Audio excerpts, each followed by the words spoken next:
Introduction. We live in a very chaotic world. We also live in a very polluted world. You probably don't need me to remind you of this fact. There are all sorts of pollutions around us, and thankfully, the United States is one of the world's leaders in cutting down on physical pollution. I am, of course, talking about pollutants that make their way into our air, water, and food. The Environmental Protection Agency, despite whatever issues it has done a generally good job of protecting citizens from physical and chemical pollutants. The same can be said of the U.S. Food and Drug Administration. Thanks to their vigilance, they have done an outstanding job making sure that most of the food items that make their way to our table are generally safe. Of course, there are certain issues that we can nitpick over, like GMO and certain types of chemical residues. Still, it can't be denied that, by and large, the U.S. and other developed countries are fairly well protected against the standard sources of pollution. If you don't believe me, just hop on a plane and go to Beijing, China. The difference in air quality, water quality, and food safety is like day and night. Now, this is not to slam on China, because they are making great progress in tightening regulations. But it has to be said that when it comes to protecting its citizens, the developed world has done a fairly good job. This is why a lot of people are kind of confused as to the whole idea of why detoxification has gained a lot of traction lately. After all, federal, local, and state regulatory bodies have done a fairly good job of protecting people from chemical toxins and physical threats to their safety. If only things were that simple. You have to understand that the toxins that afflict modern people aren't just restricted to chemical forms. Chemical toxins and pollutants are very easy to screen. They're very easy to detect. And yes, they are very easy to prevent and treat. The same thing goes with diseases. Forget what you've heard before. Detoxification is not just a simple matter of going on a juice diet or going without food for an extended period of time. It goes beyond that.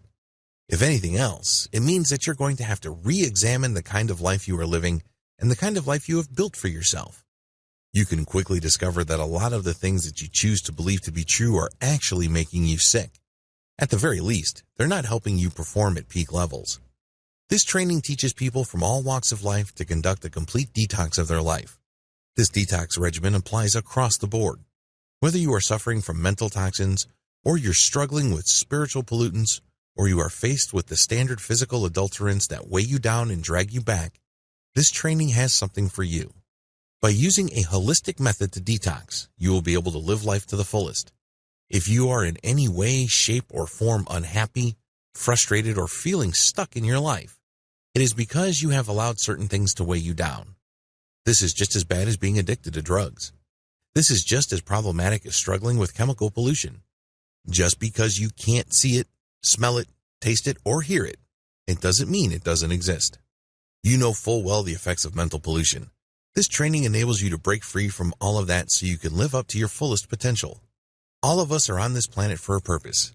The sad truth is that we have allowed certain mindsets to get the better of us, and this has clouded our view of what our purpose should be. It is no surprise that the vast majority of us are simply going through the motions. You go from hour to hour, day to day, and moment to moment with really no clear direction as to why we're here. This training cuts through all that fog and enables you to bask in the sunlight of purpose, clarity, and meaning. Are you sick? In Western cultures, sickness has traditionally been defined as physical, medical, or mental. While Western psychology and psychiatry have progressed quite a bit over the years, there's still a long-held impression in the medical community regarding the mind-body connection. Unfortunately, given what's going on and the trends in general society, both in the developed and developing world, traditional definitions of sickness are short-sighted and all too limited. It doesn't do any good to define sickness in very narrow biochemical terms. As Western medicine dug deeper and deeper into a biochemical germ-based or pathogen-centric definition of medicine, a lot is lost in translation. While it has made big strides in bridging the effect of psychology and overall stress on physical health, there's still a lot to be desired. The bottom line is that we can learn quite a bit from Hindu traditions or Eastern traditions that deal with the concept of sickness. In those traditions, sickness is defined holistically. They're more likely to put a lot of stock on the concept of spiritual pollution, emotional stress, interpersonal sickness, and other factors that have a strong impact on the human psyche and overall sense of well-being. These factors then manifest themselves in actual physical illness or substandard physical performance. You may be perfectly healthy in biochemical terms. All your tests may come out clean, but your doctor will still be stumped as to why you feel lousy all the time. There are a lot of people who have all sorts of symptoms similar to lupus or autoimmune diseases. But when the blood chemistry tests come in, they will be getting a clean bill of health. Physically speaking, there's nothing wrong with them. But there they are, suffering, feeling like they are at their rope's end. Ask yourself, am I sick? There's nothing wrong with asking this question. There's no shame involving this. Remember, the worst thing that you can do is to pretend that you don't have a problem. How can you find the answer when you're fooling yourself into thinking that there's no problem? Rediscovering the holistic person. Since traditional definitions of sickness are too restricted to the physical and biochemical realms, it is not a surprise that a lot of modern people can't get the relief that they desire from psychopharmaceutical drugs and chemical-based medicine in general. In fact, when you look at the top 10 medications prescribed in the United States and Western Europe, anti-anxiety, antidepressant, and antihypertensive medications are almost always in the top 5 or top 10. You can bank on them being present year after year. There's something wrong here. Even though we have been bombarding these illnesses with a wide range of chemical cocktails over the years, we're still sicker and sicker, and we pay more and more money, and there seems to be no solution in sight. You are more than your physical parts. A lot of this existential angst and its matching physical symptoms is due to the fact that people are more than their physical parts. They're not just a collection of blood pressure readings, blood sugar levels, uric acid test scores, and a wide range of biochemical indicators. All of these may come out clean and fall well within normal range. But that doesn't mean that people will stop feeling lousy, stressed, and suffering from brain fog. This is due to the fact that if people want to get well and step away from just choosing to survive, but to actually live fully, they have to look at their complete being in holistic terms. What does holistic mean? Just as your mind is composed of more than your brain, your life and overall health is composed of more than just your body. We're not even talking about the additional dimensions of psychological and emotional health. We're also talking about how you get along with other people, how you look at yourself in the grand scheme of things, what your sense of personal meaning and purpose are, what you choose to eat, how you construct your day, what kind of environment you find yourself in. In other words, we go beyond the physical. We escape the narrow confines of the biochemical foundation of your life. While biochemistry and your physical body are absolutely important, they are not the complete picture, far from it. Rediscovering the power of the whole person. When we start looking at people as more than just what we can see, we will start making progress as to actual effective treatment. Whatever it is you are suffering from, whatever physical manifestations of stress or a lack of purpose may be hounding you, whatever aches and pains you may experience, all of these can be addressed with a holistic approach. Reclaim parts of yourself that you have overlooked or forgotten about. There are many different parts of the human psyche. There are many different faces that make up who we are. When you leave your home, you are different people to the different individuals you meet. You're somebody's brother or sister. Then you are somebody's boss or somebody's employee or somebody's contractor. On and on it goes. We're different people to the people we find ourselves in different situations. We may be in the same place, but at different times. We're different people, or we are different people at the same time, but at different places. In other words, we're different people in terms of time and space. What happens to these identities? It's as if you're wearing all these different masks with different angles on them. How do you reconcile all of this? Unfortunately, as I've mentioned, we live in a world of specialization. So, we're forced to slice and dice and pick and choose. This does a big disservice to just the rich tapestry of all identities and capabilities. There is power in wholeness. When you choose to live with full integrity, this means you reconnect with everything that defines you. In other words, integrity means you connect the potential with what is manifesting. You reconcile what you desire with what you are producing. This requires introspection and a whole lot of honesty. This means you reconnect with everything that defines you. There's the physical you, the biochemical you, the emotional you, the spiritual you, the psychological you, the cultural you, the relational you. I can go on and on. Unfortunately, a lot of us just focus on one thing and one thing alone. In fact, there's a lot of us who define ourselves as one-dimensional human beings. If you need proof of this, go to a party and talk to people, and the first thing out of most people's mouths is what they do for a living. They would say, "Hi, my name is Jerry, I'm an attorney." Or, "Hello, my name is Mindy, I'm a doctor at the nearby hospital." Or, "My name is Albert and I work for Microsoft." People tend to define themselves in a one-dimensional way. We always try to connect with some larger phenomena that somehow casts a shadow on our identity. For example, when somebody introduces himself or herself as working for Facebook, what's the first thing that comes to your mind? Facebook has a brand, and there's a value judgment there that's very different from somebody stepping up to you and saying, "Hey, my name is Joe. I'm an executive at Starbucks." In the case of Joe, there are two things going on. When he says he's an executive, that brings to mind certain ideas. And when they say Starbucks, that also brings a whole other set of issues. Unfortunately, a lot of us are just focused on one thing. We become one-dimensional. It's as if we're walking cartoons. And the worst part to all of this is we don't even realize it. If we're lucky, we get up to 2 or even 3 of these factors in terms of us defining ourselves. That doesn't even come close. By restricting ourselves to the kind of identity we have, we let go of a lot of our connections to the rest of the natural world. This is why we suffer. This is why we feel incomplete. This is why we feel so susceptible to stress, to changing to situations, and to the vagaries of life. This is why we struggle. You are part of a larger picture. The first step you could take to fully detoxify yourself is to step out of the binary divisions that you have used to define reality prior to this point. This is a mouthful. I admit this is pretty heavy-duty stuff. It definitely requires a commitment. It is not something that you can take lightly. This is not something that you can casually screw around with. It's not like you can adopt all of this instantly with a full assurance that things will be okay. It takes a lot of work. Just as you have been programmed throughout the years to think of yourself within the universe in a certain way, it takes some time and consistent focus to unwind all of that programming. Here are just some basic ideas to think about as you seek to detoxify yourself on more than just a physical or biochemical level. Overcome the either-or mindset. Our modern mindset is all about division, as I've mentioned in the previous video. This mindset is all about finding some sort of primacy over one aspect at the expense of others. It's the whole idea of the male over the female, the rational over the intuitive, black or white, science or faith. The problem with this is that it's all about one thing over another.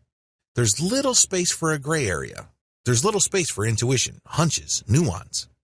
While there's a lot to be said for the focus division and separation brings, a lot of it is also lost, especially when a lot of our basic needs have already been taken care of. A sense of lack in a time of plenty. One thing that always blows my mind is the prevalence of loneliness, isolation, and desperation in parts of the world that can be truly called lands of plenty. Whether we're talking about Australia, New Zealand, Canada, Western Europe, the United States, or all points in between, there are many areas in this world where physical needs I'm talking about have enough calories to make it from day to day have been more than taken care of. It won't be an exaggeration to say that many people in these places live in the lap of luxury. They have access to many things that even their ancestors would find truly amazing and stupendous. But here we are, with massive rates of disconnection, divorce, addiction, perhaps even crime or self-harm. This is one of life's richest ironies. We live in a modern world where a lot of people feel that they have so little of what truly matters. Yet if they choose to look around them, they are surrounded by abundance. Diagnosing real poverty. Did you know that millionaires kill themselves all the time? I'm not just talking about Kate Spade, Anthony Bourdain, Robin Williams, or any other fairly well-off celebrity that we've all heard of. I'm talking about relatively faceless, high-net-worth individuals who choose to pull the plug on their lives. They have everything to live for, but unfortunately, they have nothing to live from. There is no shortage of people who have 7 or even 8 figures in the bank killing themselves in many ways. I'm not just talking about suicide. I'm also talking about drug addiction. That's a form of suicide. There's a sickness going on. We're living in polluted times. A lot of this has to do with the mindset that we have. And unless you are going to see this for what it is, which is pollution, we will continue to be blind to it. Unfortunately, we'll continue to live with its effect. It doesn't feel good to think that you're just going around in circles that you put in all this time, effort, and energy only to end up in the same place. It would be great to feel that there is a purpose for your life and that you are actually going somewhere. Unfortunately, as the years go by and as technology evolves, the more connected we become and the faster data processes our lives and our impulse, the more disconnected we feel. Back in the day, it was weird to feel lonely in a crowd.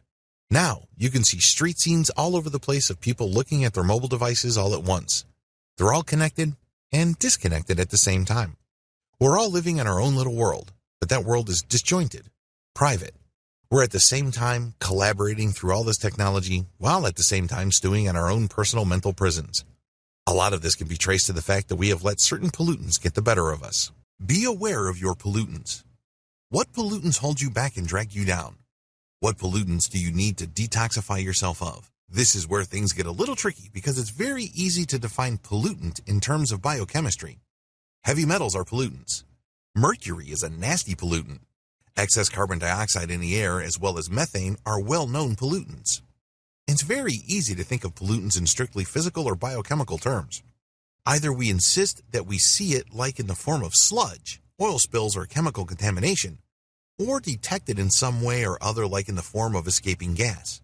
But even if we were to define pollutants in these rather broad terms, they don't go far enough. You see, pollutants take many forms. And until and unless we can open our minds to the definition of these pollutants in terms of a holistic perspective, we sell ourselves short. We unnecessarily restrict the problem, and it should come as no surprise that our solutions also come up short.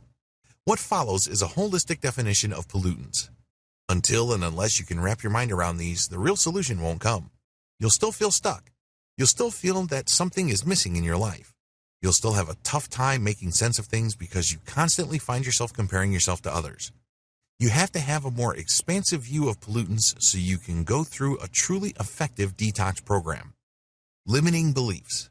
Limiting beliefs have done more harm for people than any kind of chemical or physical substance.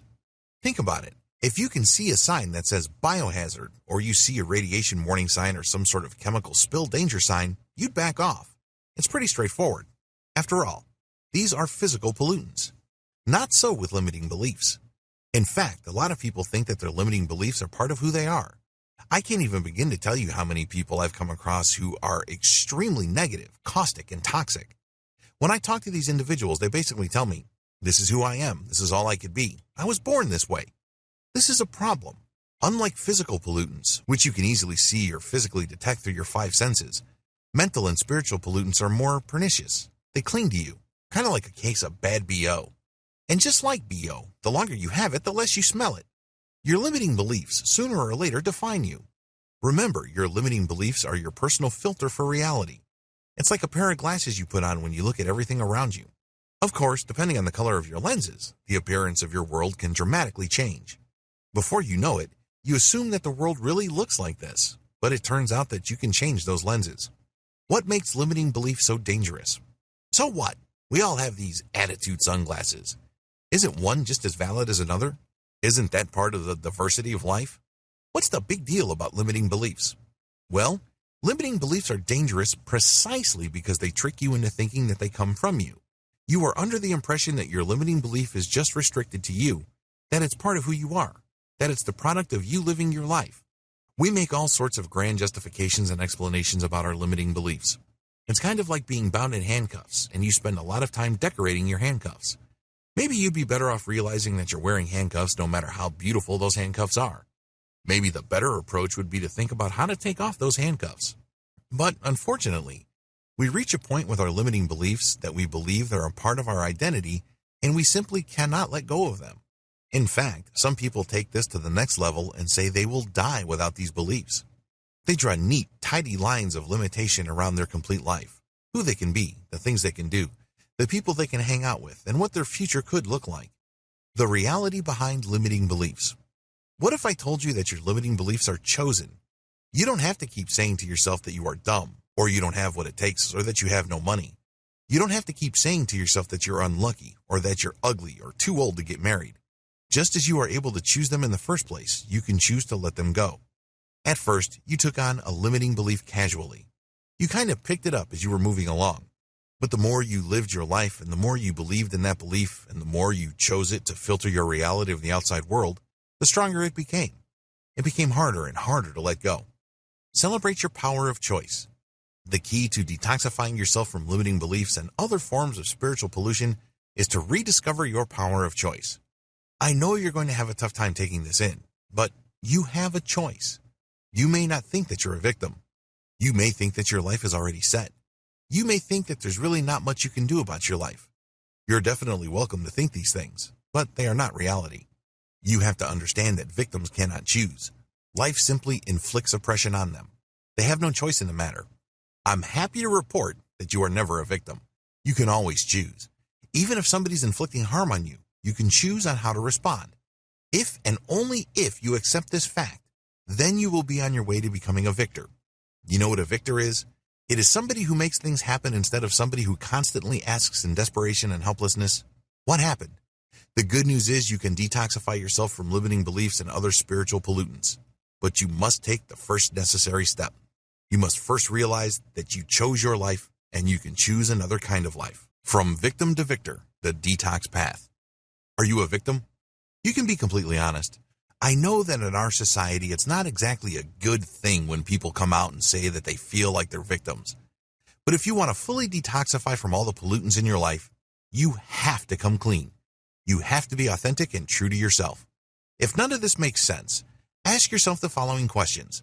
If you answer yes to at least 2 of these, then chances are high that you are a victim, or at least you consider yourself one. Do you think you're entitled to life being fair? Does it seem like everybody misunderstands you? Does it seem like no matter how hard you try, things just don't work out because you're unlucky? Does it seem like people are conspiring against you or just don't like you? Does it appear that you don't have the skills you need to get ahead? Are other people to blame for your childhood? Are other people to blame because you're not happy today? Is your boss holding you down by paying you less than you are worth? Do people in your relationships have a tough time discovering the real you? If at least 2 of these questions ring true to you or apply to you, chances are you are a victim, or you think you are a victim. Claim your victim status. It's very hard to solve a problem if you believe you don't have one.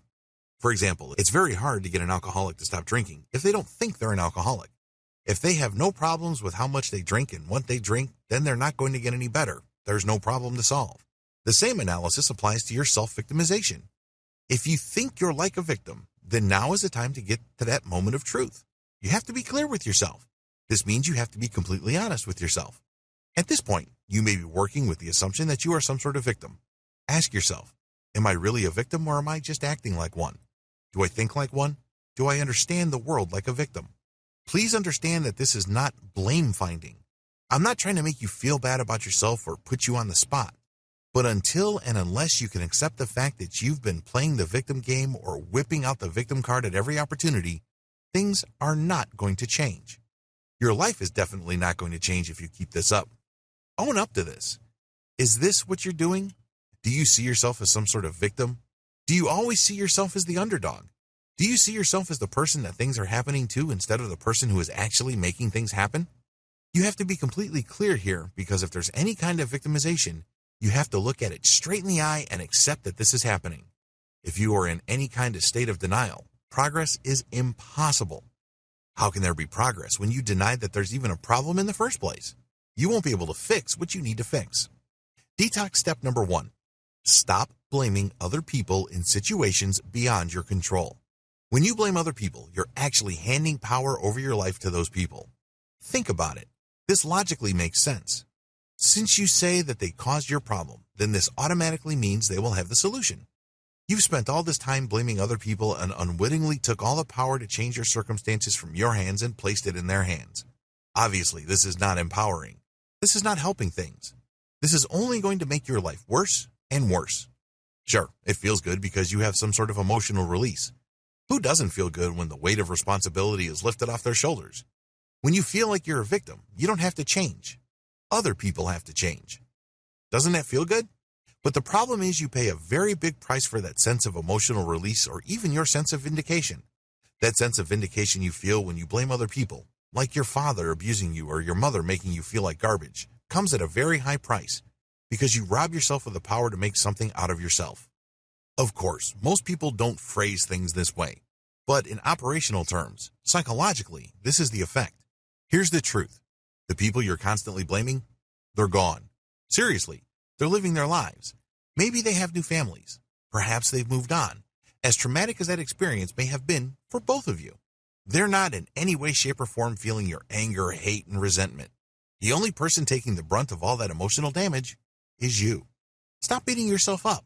Stop rehashing that very painful image of a traumatic past. Nobody's being helped by this. Take ownership today. Take ownership of your life. I know this is easier said than done, but you have to do it. Not your father, who was emotionally absent. Not your mother, who may have been domineering. Not your ex-boyfriend, who may have screwed with your head. Not your girlfriend, who may have betrayed you. But you. Say to yourself, yes, I've lived my life as a victim. For all this time, I've blamed other people. Now I'm going to stop blaming others. Instead, I'm going to say it's my fault. It's my responsibility. I own this. You have to make yourself say these, and you have to mean it. Until you are able to say that you totally own your life and you made everything in it happen or you've let it happen, nothing's going to change. Please understand that everything that happens to your life was either chosen by you or you let it happen. Why? Because you could always control how you respond. As you go through this training, a bolt of lightning might hit you. Obviously, you didn't cause it, but I can guarantee you that you have total control about how you respond to that unfortunate circumstance. Retake that sense of ownership you have over your life because that power to choose is the only real power you have. Here's the good news. The power to choose is the foundation head of all possibility in your life. Reclaim that power and you can turn your life around. Unless it hurts, it's not real. Quick warning. It's very easy to just go through some sort of intellectual laundry list of the things that you should own up to. Everything that I've said prior to this point is very easy to intellectually compartmentalize and treat like some sort of academic information. Many people do a good job of lying to themselves because they just go down the list of all their screw-ups. At the end of the day, it doesn't change them. They intellectually accept these, but they don't develop a sense of emotional urgency. In other words, it doesn't cut close to home. Deep down inside, on an emotional level, there's still this hermetically sealed compartment in their mind about who truly is at fault. You can say to yourself that you allowed your father to harm you. You could say to yourself that you have allowed your mother to run your life and make you feel miserable. You can repeat that in your head like a mantra. But the problem is, until it reaches on a deep and emotional level where you completely own it, nothing will change. There are so many people out there who have gone through psychiatric counseling who know their issues, but they refuse to change because whatever revelations that they have come across remain lists in their head. These truths must burn. How bad? You have to make a fool of yourself. You have to feel that you have let yourself down. You have to feel that you've really screwed yourself over. In other words, you have to stop running away from the impact of these emotions. Put simply, you have to do things that you have been fearing for all this time. The good news is, once it hurts, then you know that this laundry list of realizations is true. If it doesn't hurt, or it seems so glib or inconvenient that you're just playing mind games with yourself, you're just wasting your time. There's absolutely no detoxification happening. The most important emotional detox you need to take. Do an audit of all your beliefs and take ownership of them. Human lives are made up of beliefs. Our beliefs are not just these mental clouds that float through our minds with no effect. They're not just conversational notions that we talk about from time to time with absolutely no impact on our daily waking lives. No, our beliefs define our lives. They are the cement that holds our lives together. Everything about you, from the way you wear your hair, your choice of clothing, the way you talk, even the condition of your skin are all products of what you choose to believe about yourself deep down inside. If you believe that you're a certain type of person, then this means that you believe that you are capable of certain things and not others. Don't think that these beliefs just stay in your head. They have an impact on what you choose to think about, how you interpret reality, the things you choose to perceive or even remember, and what you feel about your interpretations of reality. In other words, they have a real impact on how you process reality. This manifests in the things that you say, the things you feel, and the things that you do. In other words, they impact your choices. List these beliefs out. Please understand that it doesn't matter whether they're good or bad. This is no time to be judging them. Just list down all your beliefs. Do a mental purge. Write down the first thing that comes to mind and keep writing until you run out of ideas. Take your time.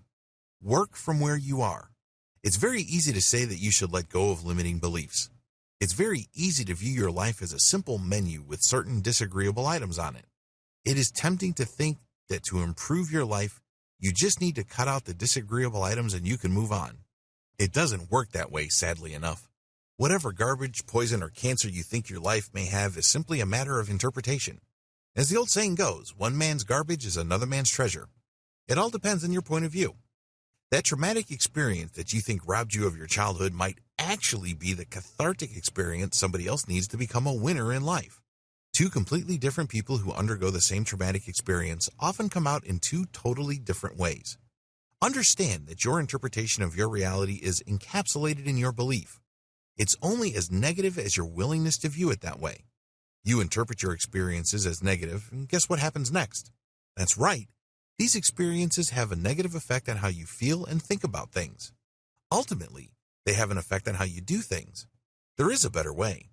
Instead of simply just cutting all these things out and letting go, there is a better approach. Let's get real here.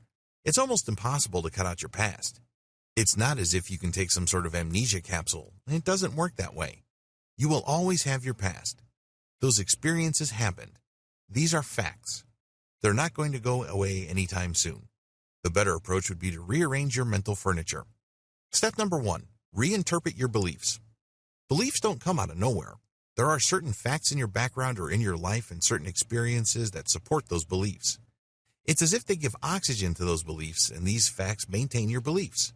Indeed, these facts even make them grow. What if you can take whatever sustains your beliefs and interpret those facts differently? Instead of your belief grinding you down and making you feel like garbage, reinterpret these facts so they empower you and make you feel that life is possible once again. Choose to look at these facts from totally different perspectives, and choose to believe that you don't have to live your life living in some sort of tightly defined, neat little box. Step number 2, detoxify your belief interpretation system. Please remember that beliefs don't come out of nowhere. They are being sustained by external experiences. These are called facts. To pretend otherwise is to basically set yourself up for a massive letdown. Whatever progress you achieve would be short-lived. Sooner or later, your old habitual patterns will come back, and you end up where you started. That's a dead end. Don't even try.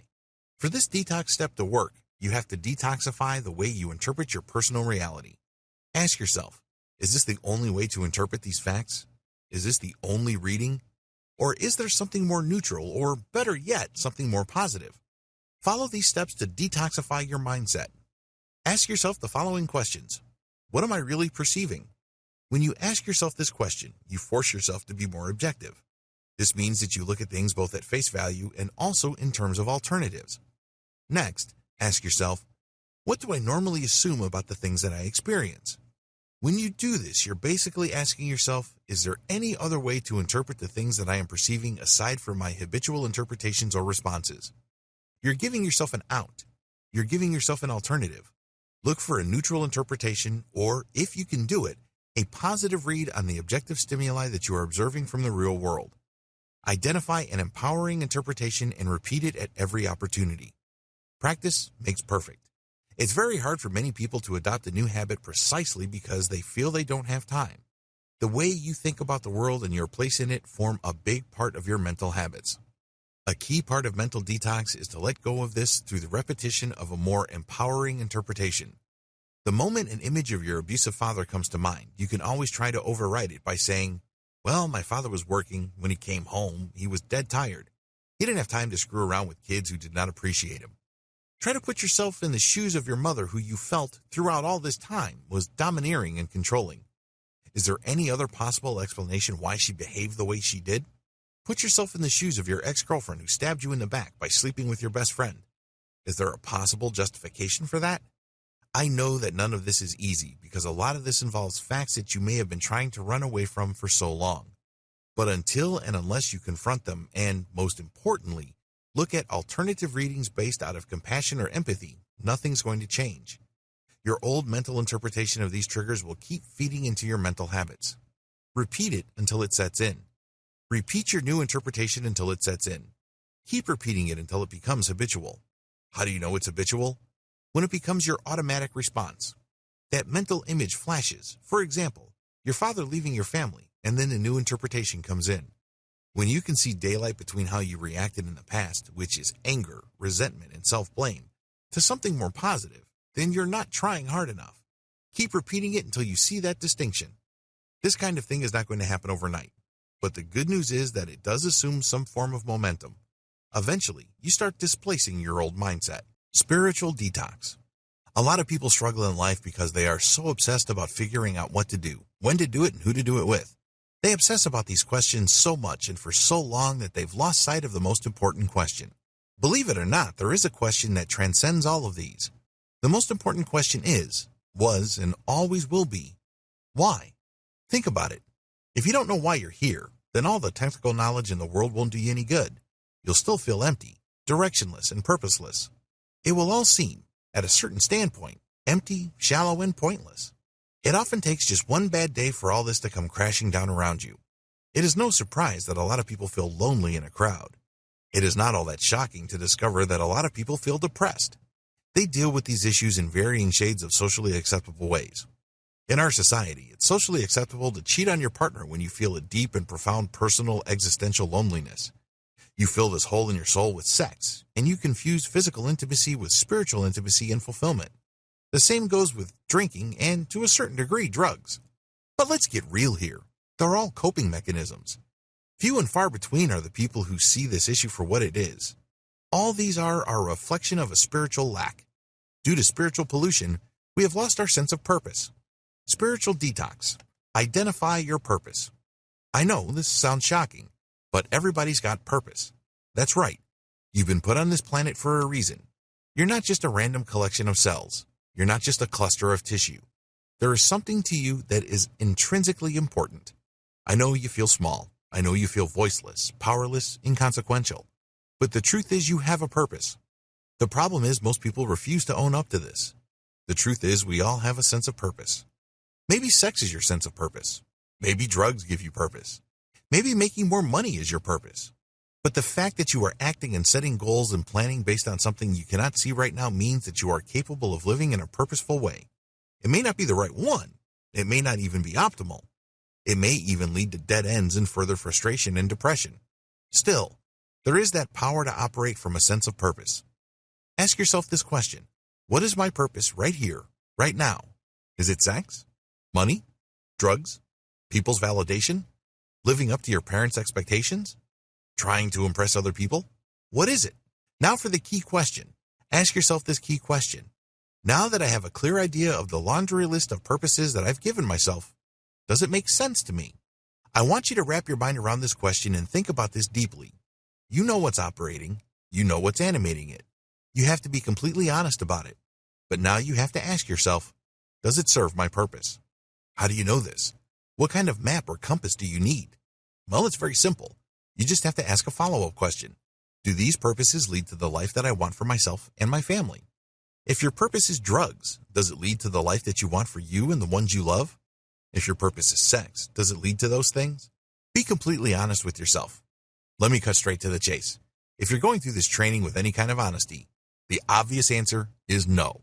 You're not happy. You're feeling stuck at some level or other. You feel like a liar, a hypocrite. You feel defective, flawed. Now we're making progress. Now you realize that something is missing. Identifying spiritual pollutants. What are the spiritual toxins weighing you down? Do you constantly compare yourself to other people? Do you open Facebook and look at the timelines of your friends and compare your life to theirs? Do you feed your mind with all sorts of junk like celebrity gossip and political drama? Do you check out your Twitter feed with a sense of envy or dread in mind? Do you feel left behind when you look at other people's lives in social media? Do they seem so much richer, prettier, and more alive than you? Does it seem like everybody else has a tremendous amount of freedom while you are feeling stuck, frustrated, and desperate? Do you constantly compare what's missing in your life with other people's brightest and happiest moments? Do you find it hard to listen to people sharing pain in their lives without constantly butting in and sharing how you have suffered too? If any of these questions resonate with you, please understand that they are symptoms of spiritual pollution. You are suffering from them precisely because you feed yourself spiritual poison. Identify your personal list of spiritual toxins. Any kind of detoxification must begin with the toxins you are trying to get out of your system. The same applies to spiritual detox. Here's the problem. I can't help you all that much in this area. Why? Everybody's list of spiritual toxins is different. Some people are driven by sex, power, and prestige. Others are driven by social approval and living up to certain standards set by others around them. Others are driven by fear, pride, stubbornness. There's really no one-size-fits-all solution here, so I'm not even going to try. We're all different people from all different backgrounds with all sorts of different experiences. I can go on and on about the things that separate us. Unfortunately, these areas of separation and distinction play a big role in how our spiritual toxins are stacked and positioned in our lives. What I can suggest to you, however, suggest to you that you reach deep down inside and ask yourself what your spiritual toxins are. Sometimes you have to ask a question in many different ways to get to the truth. If you've ever gone to a police interrogation or you watch detective movies, you would notice that they would ask basically the same question intended to get the same answer in many different ways. They do that for two reasons. First, they know that people are often confused. They mean to say something, but they really can't quite say it in the right way. So they have to chip away at the different ways of phrasing something until they're clear that you actually mean certain things. The other reason is more obvious. They're looking for inconsistencies. In other words, they're looking for lies and deception. You should do the same with yourself. Ask yourself the same essential question, but in many different ways. Here are some suggested questions. Ultimately, they're all about identifying your spiritual toxins. Ask the following. What makes me stubborn? What makes me cling to an idea because of personal pride? What makes me afraid? What makes me feel small and limited? What makes me feel unloved? What do I have a tough time forgiving? Believe it or not, we hang on to a lot of these things. I know it sounds counterintuitive. I mean, after all, who wants to hang on to a brutal memory of a father that used to beat you all the time? Who wants to hang on to that image of your father slapping your mother around? Who wants that? But the problem is, it's like a train wreck. You know you shouldn't look at it, but you can't turn away. You can't look away even if you tried. It doesn't take a rocket scientist or a brain surgeon to figure out that none of this is doing us any favors. They suck our spiritual life, and instead of living life with a tremendous amount of adventure, possibility, purpose, and curiosity, we retreat to the tried and proven. We shrink back to the familiar. It's very lonely in the shadows, so come up with your list. Deep down inside, you already know the answer. Step number 3, let go of your spiritual pollutants. If your Facebook feed is causing you to continue thinking in a certain way that makes you feel small, spiteful, or vindictive, you might want to sit up and pay attention. Please understand that what you're feeling has nothing to do with your friend in New Zealand, Great Britain, or in the tropics. Instead, it has everything to do with you. Whatever negativity you are feeling comes from you. You are just reading into that stimuli.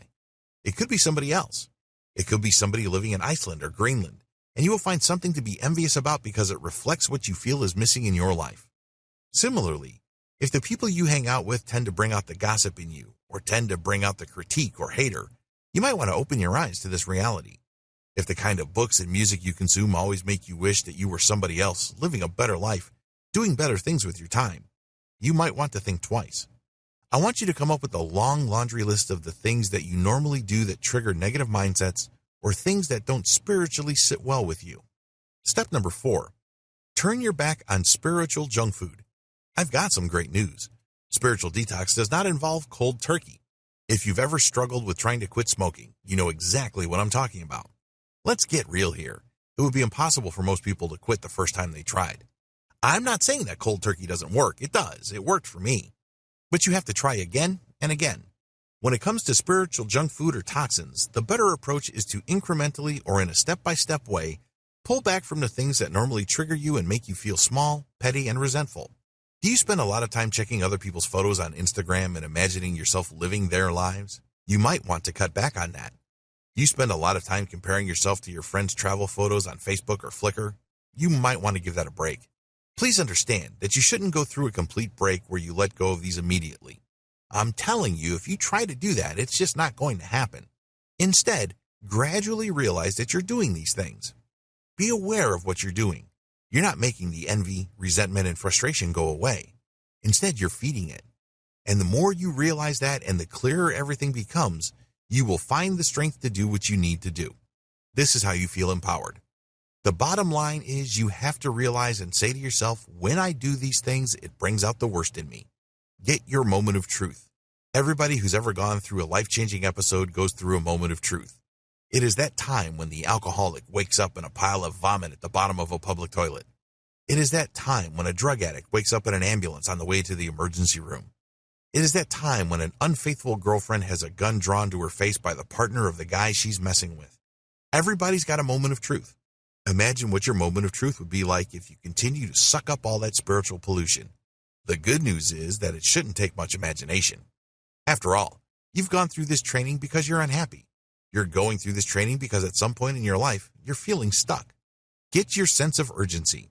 Now that you have blown up the emotional pain, fear, that sense of loss and regret of what you're doing in your life, use these to push you to make the necessary changes. Use them to push you to look at your life differently and the things that you choose to entertain yourself with, the people who you hang out with, the beliefs that you keep playing in the back of your head. Get that push because nobody's going to push you. Everybody will always try to kiss your ass. In this context, friends are the worst. Why? They try to comfort you. That's their instinct. That's what friends are for, right?